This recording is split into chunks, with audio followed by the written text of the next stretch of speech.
नमस्कार मित्रों, मैं संजीव शर्मा स्वागत करता हूं आपके अपने YouTube चैनल इंग्लिश वाले संजीव सर में।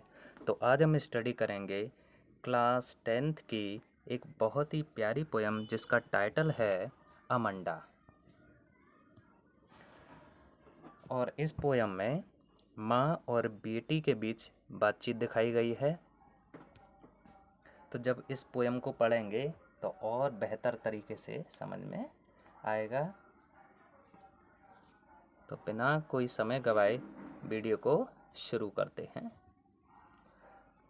तो आप थोड़ा ध्यान देंगे, एक स्टेंजा यानी यहाँ से यहाँ तक ये ब्रैकेट के बाहर है और एक स्टेंजा ब्रैकेट के अंदर है।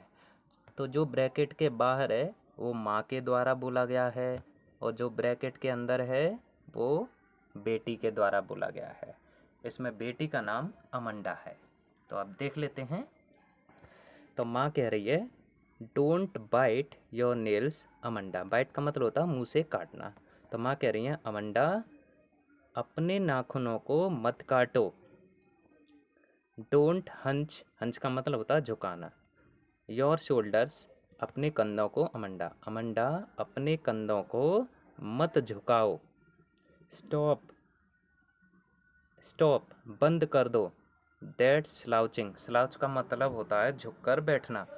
और बंद कर दो ये झुककर बैठना। एंड सिट, और बैठो स्ट्रेट, सीधे बैठो अमंडा। दोबारा देख लेते हैं। अमंडा अपने नाखूनों को मत काटो और अपने कंधों को मत झुकाओ और बंद कर दो झुककर बैठना और सीधे बैठो। अब इस पर बेटी क्या कहती है, there is a language, language का मतलब होता है शांत। एमराल्ड सी, हरा समुद्र। बेटी कह रही है कि एक शांत और हरा समुद्र है, हरे रंग का समुद्र है, जहाँ पर मैं अकेली निवासी हूँ।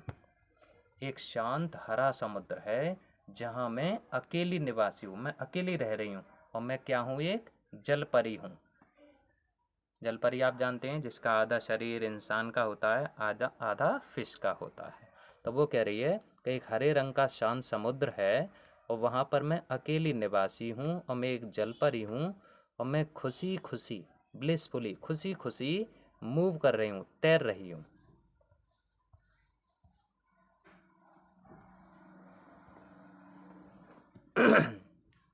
अब ये ब्रैकेट के बाहर है, इसका मतलब माँ कह रही हैं।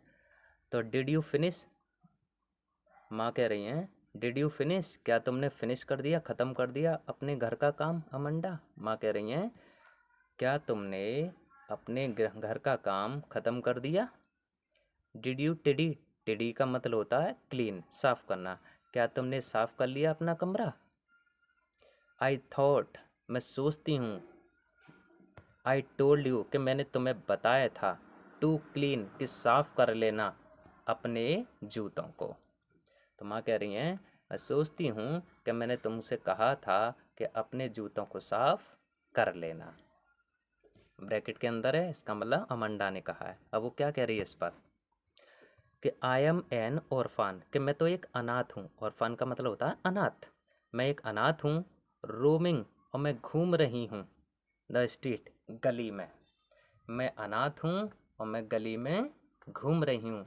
आई पैटर्न, मैं डिज़ाइन बनाती हूँ। पैटर्न का मतलब होता है डिज़ाइन बनाना। ये पैटर्न लॉक भी होता है आपके फ़ोन में, आपने देखा होगा। उल्टा सीधा उंगलियों को घुमाते हैं तो डिज़ाइन सा बन जाता है, भले ही वो हमें दिखता ना हो। तो अमंडा कह रही है, आई पैटर्न, मैं डिज़ाइन बनाती हूँ। सॉफ्ट डस्ट पर, नरम मिट्टी पर। विद माई हस्ड बेयर फुट, अपने नंगे पैरों से। तो मैं अपने नंगे पैरों से सॉफ्ट डस्ट पर, सॉफ्ट मिट्टी पर डिज़ाइन बनाती हूँ। और जो साइलेंस है, खामोशी है, वो गोल्डन है। और जो आज़ादी है वो स्वीट है। क्योंकि जो ऑर्फन होता है, अनाथ, वो उसके आगे पीछे कोई बोलने वाला नहीं होता, ना कोई सुनने वाला, ना कोई कहने वाला। वो कहीं जाए, कहीं कुछ भी करे, तो वो इसीलिए उसने अपने आप को ऑर्फन बताया है। अमंडा कह रही है कि मैं तो ऑर्फन हूँ। इसीलिए जो साइलेंस है उसके लिए क्या है, गोल्डन है, और जो फ्रीडम है उसके लिए स्वीट है।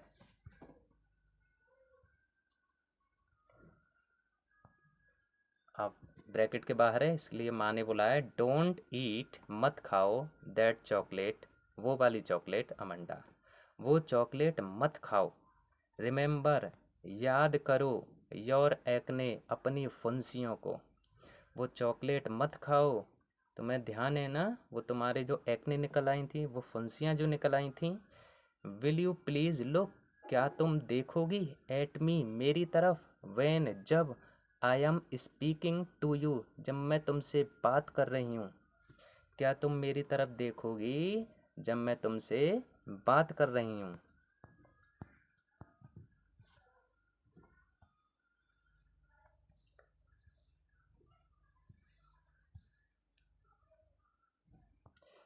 आप देखेंगे अब ये ब्रैकेट में इसका मतलब अमंडा ने बोला है, तो अमंडा क्या रिप्लाई देती है, वो कह रही है आई एम रेपुंजल।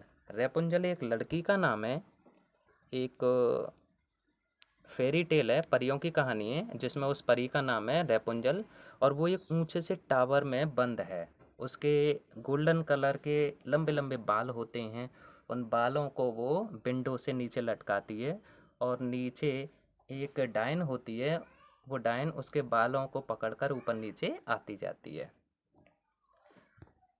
तो अमंडा कह रही है कि मैं तो रेपुंजल हूँ, आई हैव नॉट केयर, मुझे परवाह नहीं है, मैं रेपुंजल हूँ, मुझे किसी की परवाह नहीं है, क्योंकि जो लाइफ है, जीवन है इस टावर में, वो ट्रैंकुल है, अच्छा है, एंड रेयर, और मुश्किल से मिलने वाला है। क्योंकि टावर में जब वो है रेपुंजल, तो उसे कोई रोकने टोकने वाला नहीं है। तो अमंडा भी ऐसा ही फील कर रही है कि मैं तो रेपुंजल हूँ और मुझे कोई रोकने टोकने वाला नहीं है। I will certainly never let down, let down का मतलब होता है गिराना, माई ब्राइट हेयर, अपने चमकीले बालों को। वो कह रही है मैं अपने चमकीले बालों को कभी भी नहीं गिराऊंगी। अब ये ब्रैकेट के बाहर है, इसका मतलब किसने बोले हैं, माँ ने। तो माँ कह रही है स्टॉप, बंद कर दो, दैट सल्किंग, सल्किंग का मतलब होता है मुंह फुलाकर बैठ जाना, बंद कर दो ये मुंह फुलाकर बैठना, एट वंस, तुरंत ही, अमंडा। तो माँ कह रही हैं अमंडा, तुरंत ही जो तुम मुंह फुलाकर बैठ जाती हो उसे बंद कर दो। You are always so moody, क्योंकि तुम हमेशा मूडी रहती हो, अपने मूड में रहती हो। एनी वन वुड थिंक, कोई क्या सोचेगा, दैट की आई नेग्ड एट यू, नेग्ड का मतलब होता है स्कोल्ड, तो कोई क्या सोचेगा कि मैं तुम्हें डांटती हूँ। दोबारा देख लेते हैं इस स्टेंजा को। तो माँ कह रही हैं कि अमंडा, ये जो तुरंत ही तुम मुंह फुलाकर बैठ जाती हो इसे बंद कर दो, तुम हमेशा ही अपने मूड में रहती हो, कोई क्या सोचेगा कि मैं तुम्हें हमेशा डांटती रहती हूँ। तो आशा करता हूँ ये पोयम आपको समझ में आई होगी। अगर थोड़ा सा भी कहीं कन्फ्यूजन हो तो एक बार वीडियो को पॉज कर लें और पुनः उसको देखें। वीडियो अच्छी लगे तो लाइक कीजिए और चैनल को सब्सक्राइब करना ना भूलें। धन्यवाद।